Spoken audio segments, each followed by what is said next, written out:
Di ba sinabi ko na rin naman sa inyo yan na huwag kayong magalit kay Kaufman dahil ang full trust and confidence ni Inday Sara nandiyan kay Kaufman. Hindi nila kukunin yan kung hindi magaling yan. And mga bossing, alam niya, sabi nga nila mahirap kasi parang hindi niya alam yung damdamin ng mga Pilipino. Hindi mo kailangan malaman yung damdamin ng mga Pilipino sa totoo lang Kasi ang mga Pilipino dramatic masyado.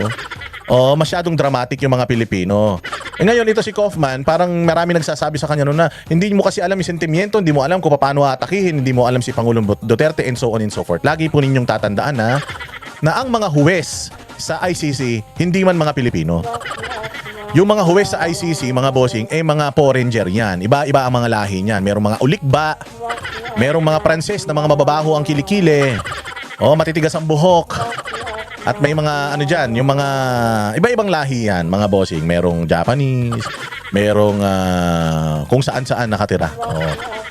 So, ako, noon pa man, kumpiyansa ako kay Kaufman. Kasi nga, syempre, considering na siya ay isang ICC lawyer at accredited siya ng ICC, alam niya kung papaano mag-isip yung mga huwes dyan. And kung Pilipino ilalagay mo dyan, mapapahamak ka. Tingnan mo nangyari doon sa dalawang abogado, yung isang panot at saka yung isang antigas mag-Ingles, bumper to bumper.